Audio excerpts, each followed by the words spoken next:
What's up everyone, and welcome back to the MMA Zone. Today, let's get started with Khamzat offers 1 million rubles to anyone that can submit him. Khamzat Chimaev has demonstrated he's a smashing machine on the ground. Well, now the undefeated middleweight has proclaimed he'll give anyone 1 million rubles if they can crack his defenses on the mat as well. And before we continue, make sure to leave a like on the video to help support the channel. Chimaev has buzzed the MMA world on account of his powerful takedowns, vicious ground and pound, and of course his nasty chokes. Case in point, Boers crushed several of Robert Whittaker's teeth with a choke attempt this past October. Well, it's being reported that at a recent press conference for an ACA event, the Chechen fighter said this: "Anyone who submits me during training gets 1 million rubles from me. It hasn't happened in a long time. When I'm fooling around with young guys, I give up my neck, but when we have a serious grappling match, I offer 1 million rubles to anyone. Let them come to the gym and try. Who came closest to submitting me? The guy sitting next to me, Vagayev. I won't point fingers or it'll be his moment of fame." This prompted MMA reporter Yogi Kokashvili to call for a grappling match between Chimaev and Roman Dolidze. What's interesting about this is that back in 2023, there was a report from BJJ.com that Dolidze and Chimaev had rolled at Extreme Couture in Vegas, and that Dolidze caught Boers with a leg lock. The story cited Merab Divashvili as the source. All that aside, Dolidze has also challenged Chimaev to fight in the octagon. But given that Boers is ranked number 3 in the middleweight division and is expected to fight for the belt next, that scrap probably isn't happening anytime soon. Paddy Pimblett reveals next UFC fight. Paddy Pimblett has reported several times in recent weeks that his next fight will be announced soon, and in a recent video from Paddy's YouTube channel, he dropped a huge clue as to when it'll be. Paddy has not competed since July, when he choked out Bobby Green in jaw-dropping fashion. More recently, Pimblett has said he'll be returning to the cage soon, and in a recent video that went out via his YouTube channel, Pimblett said his next bout is 10 weeks out. I've got an opponent and it just needs to get announced. Getting right back into it, started the diet yesterday, 10 weeks out, so I'll make weight easily. The belief was that UFC 314 will take place on April 12th in Miami, so many are speculating that this means Pimblett will be heading to Florida for his next fight. During UFC 312, it was announced that UFC 314 will go down indeed in Miami, Florida on that date. Initially, there was extensive speculation that Pimblett could have been booked for the UFC's next card in London, England. But that card is set for March 22nd, so unless Paddy posted an old video yesterday, he's likely to be on UFC 314. So who could he fight? A couple of days ago, Michael Chandler posted a palm tree emoji, which has prompted some to wonder if he could be fighting at UFC 314. Could that mean that we're gonna see Pimblett and Chandler throw hands at the event? It seems possible for sure. Chandler has said that he'd be down to fight Paddy, but do you want to see Pimblett fight Chandler? And if not Chandler, who do you want to see the baddie face next? Now recently, there were also rumors that we could see Pimblett and Dustin Poirier get after it. While talking to Jim Rome recently, Poirier was asked about the possibility of fighting Pimblett, and he said this: "That's an interesting fight, but not for my retirement fight. It's legends only, man." Even the biggest Pimblett fans shouldn't be offended or surprised by these comments. Poirier has nothing to gain really by fighting Paddy. They've never fought before, and Poirier is ranked higher. They don't even have any reported issues really. So we're still playing the waiting game as far as who Poirier will fight in his retirement scrap. UFC updates. Let's take a look at some news around fight cards and fights. The UFC announced recently that it's headed back to Montreal, Quebec for a card on May 10th. Not only that, the card will be a pay-per-view event, making it UFC 315. As Sportsnet's Aaron Bronstetter relayed, it'll mark the first time in over 10 years that the UFC has hosted an event in Montreal. The UFC will have been to Montreal in over 10 years, since UFC 186. It was headlined by Demetrius Johnson and Kyoji Horiguchi, and no fights yet confirmed for the card, but don't be surprised if you see a lot of the usual suspects from Quebec on the card. You've of course got a ranked fighter in Ayman Zahabi, Charles Jourdain, Marc-Andre Berriot. These are fighters that I'm sure growing up have dreamt of fighting at the Bell Center for the UFC. And then we also have an influx of French-speaking fighters from France that have emerged in the UFC. Manon Fior, that's one prospective title fight. Again, this is just speculation that could be on that card against Valentina Shevchenko. You've got Cyril Gane, if he is healed up from his injury suffered against Alexander Volkov. Fares Zayam just fought, as did Nasruddin Imavov. These are fighters that speak French and would be great additions to the card. Benoit Saint-Denis, Morgan Charrière, Taylor Lapillus was a champion on the Quebec regional scene, as was Cyril Gane, who I just mentioned as well. So those are the types of fighters I expect to see on this card as it continues to build or starts to build, because right now there's nothing confirmed just yet, but it is May 10th. It is UFC 315, and it will take place at the Bell Center in Montreal. If you're an old school or Canadian fan, it's likely hard to believe that the UFC has not been to Montreal in a decade. Back when Georges St. Pierre was one of the biggest stars in all of combat sports, Montreal was a hotspot for MMA. As Bronstetter noted, chances are we'll see a lot of Canadian and French-speaking fighters on this card. Nasruddin Imavov does seem like a possibility, but following his win over Israel Adesanya last month, he made it clear he wants to fight for the middleweight belt next. All signs are pointing, however, to Khamzat Chimaev getting that opportunity. So who would Imavov be willing to fight at UFC 315 if the promotion gives him a call? Bronstetter's speculation about Manon Fiorot also makes a lot of sense. The French fighter was the backup for the Alexa Grasso-Valentina Shevchenko bout in September, which saw Valentina reclaim the flyweight crown. So given the pay-per-view cards always feature title fights, Shevchenko versus Fiorot at UFC 315 could indeed be the plan. Who would you like to see headline UFC 315? And Marcel Dorff recently reported that UFC 314 in Miami, Florida will feature a flyweight showdown between Sumadarji and Mitch Raposo. Sumadarji is likely in a must-win situation, as the Tibetan Eagle has lost 3 straight, most recently in October when he dropped a unanimous decision to Charles Johnson. Prior to that, he dropped consecutive fights to Matt Schnell and Tim Elliott. Raposo, meanwhile, is coming off a split decision loss to Andre Lima in June, which was his octagon debut. Joaquin Buckley calls out Conor McGregor and Marvin Vettori for comments. Following Conor McGregor's most recent controversy on the comments made about Khabib and his choice of words, Joaquin Buckley is calling him out. Not only that, Buckley is asking questions about the MMA community and has made it clear he has some serious issues with Marvin Vettori as well. In recent weeks, McGregor's long-standing rivalry with Nurmagomedov has spiked all over again, in large part due to the PFL fight between Usman Nurmagomedov and Paul Hughes. The PFL promoted the fight as a Dagestan versus Ireland matchup. More recently, McGregor made headlines once again for all the wrong reasons when he used the N-word during a lengthy social media rant against Khabib and his family. McGregor immediately came under fire for the comments, and that included blowback from Buckley. But Buckley proceeded to explain in a video that he felt obligated to respond to McGregor, in part because he was surprised other fighters like Daniel Cormier didn't do so. I just want to figure out why was it so comfortable with Conor McGregor making that post and saying what he said.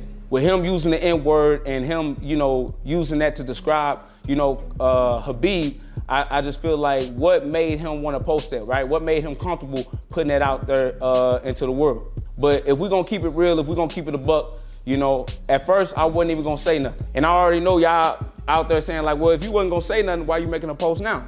Because I thought somebody else would pick up that torch and speak out about it. Now, you guys seen my post on X, and I wasn't picking on DC, but I really thought that DC was gonna be open and be able to speak about this moment because of his relationship with Khabib. Buckley also went on to explain his issues with Marvin Vettori. The welterweight relayed it stems back to Vettori giving him a hard time when Buckley did not want to spar him at Extreme Couture just days out from his next fight. But now that Vettori also used the N-word in a social media post and made light of doing so, Buckley made it clear he's not going to forget about what the middleweight did. What's next for Dricus du Plessis after UFC 312 win? Heading into UFC 312, the growing feud between Sean Strickland and Khamzat Chimaev got almost as much coverage as the card's headliner. But Dricus du Plessis made sure that Strickland and Chimaev are not gonna fight. Well, not anytime soon anyways. From the opening bell, DDP came out pressuring with a mixed arsenal of strikes while Strickland tried to counter with his jab and right hand. As the fight wore on, it was clear that DDP was pulling ahead. Strickland seemed to be stuck in first gear,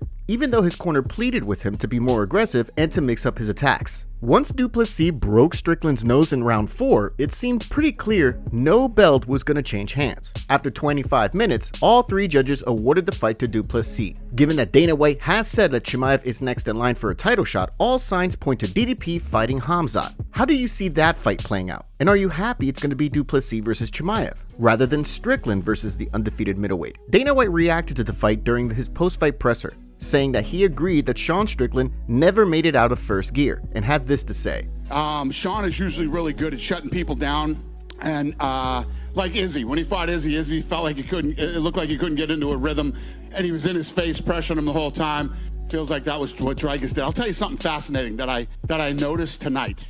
The way that he acts leading up to fights, right? Normally when you have people who act the way that he acts, you see signs of it in a fight. Who is more focused, professional, and solid in a fight than he is? When he gets hurt, no sticking out the tongue or no, that didn't hurt me, anything. The guy stays focused, keeps coming forward. There's never any hint of how he acts outside the octagon when he's in there. Absolute professional the whole time. Nina shared a video between Strickland and DDP backstage after the fight showing each other respect. Hey, dude, day, man, we talk about but you're bad. I gotta go to South Africa, man. I've actually been to a German once. I love it. Is that your woman? Hey, I don't want my bloody, but you got a bad mother right there, man. I appreciate it. Whenever you're toughest African I've ever met. Photo right here, really quick, guys. Thank you. Following the scrap, Du Plessis also appeared to call out Alex Pereira, who was in Strickland's corner. Those two have talked about fighting in the past, and Du Plessis has also said he'd be interested in moving up to 205 to battle Poatan. Alex Pereira called out DDP after his win last night and challenged DDP to a super fight. Full Send MMA got the exclusive interview up on their page, but in summary, Alex wants a super fight with DDP at 205, and DDP agreed while they were backstage. DDP then confirmed he accepted the fight during his post-fight presser and confirmed he'll fight Khamzat first before making the move. But yes, I want to share the octagon with that man. I want to be a guy. I've beaten Adesanya. Who's beaten him? I know I can beat him. And at 205, 100%. Up to you, and he came to No, Khamzat's first. Khamzat's first? Khamzat's first. No, I wish him. I said, please beat Uncle Live. No hate against Uncle Live. I just want to beat Alex Pereira. But Khamzat's next. Khamzat is next. I want to make sure that this belt, the middleweight title, that there's no question that I'm the GOAT. Pereira and DDP win their next fights, you never know. Maybe we will see those two throw down in the coming months. With Strickland, it's hard to say what'll be next for him. As long as DDP holds the title, his road back to another middleweight title shot is going to be a very long one. Further, you gotta wonder if Strickland's fighting style will take even more heat following this performance. He did show a ton of heart and toughness in this latest fight, but once again, Strickland largely failed to produce any highlight reel moments. And with rumors that Strickland was heading into this fight with a staph infection, antibiotics could have played a huge role in his performance. But who do you want to see Strickland fight next? During the post-fight press conference, DDP says he sees Strickland fighting Israel Adesanya next. Sean Strickland reveals sad news after UFC 312. Sean broke silence after his loss to DDP, saying that his nose is broken, but mainly wanted to reassure everyone that he's okay mentally after the fight. Here's what Sean had to say. Hey, what up, guys? We've been here once or twice. I'm so grateful for your guys' support, man. You guys are so awesome. Win or lose, you guys always ride, and I appreciate you, Dricus. Hats off, man. Helped fight. Broke my nose like 6 places. Silver lining is your nose is so broken, it's really easy to reset. So, that was a new experience. But, I'll be quick. I get so many messages from fans, friends, family, like, hold your head up, it's okay. And you guys, man, like, I'm good, dude. Like, losing sucks, but, like, we all lose in life. And I talk to so many people, whether they lose their job, their girlfriend breaks up with them, and they just find themselves in this hole. But, like me, I love the misery. Like, I love the suffering, because when you're miserable, when you're in pain, when suffering, the moment that's gone, and it will end, and there will be a new day, a better day, life's good. So, I'm grateful, and being grateful kind of keeps my head up. And, for you guys going through it, look at me, just, broke my nose in front of millions of people, sucks, lost a fight. And I still gotta wake up tomorrow, hold my head up, and be like, "Hey, man, it's a new day. Gotta sack up and be a man." So, for you guys going through it, look at me, and I hope that your day gets better. Belal Muhammad went on an Instagram story and bashed Sean Strickland and DDP, saying Khamzat will win the belt. I told you guys, Strickland sucks. He didn't deserve the title fight. He didn't belong in the title fight. He never earned the first title fight. He's trash, awful, and now maybe they'll stop putting him in title fights. Every one of his fights is normally the same thing. I think he's going to come up with a lot of excuses for this one. He's going to say that he had staph. He's going to say that his nose broke in the 4th round, even though he lost the first 3. He just fights the same way every single time. Even in the Izzy fight, you go back to the corner work from Nixick, and he was telling him, like, bro, we're going to lose a boring decision. Like, you're not even doing much. And then, the judges still gave him the fight, but he always fights the same exact way. He's awful. I mean, I mean, I'm not saying Dricus is any better. Dricus kind of sucks, but he knows how to win. And he just always toughs it out. But yeah, hopefully we don't see Sean any more title fights. He never even earned any of his title fights. If Khamzat's next, I think it's gonna be new. Dricus really hasn't showed much on the grappling side. It tells me that he's gonna be able to defend the takedowns, defend the submissions. But we will see. He always figures a way out.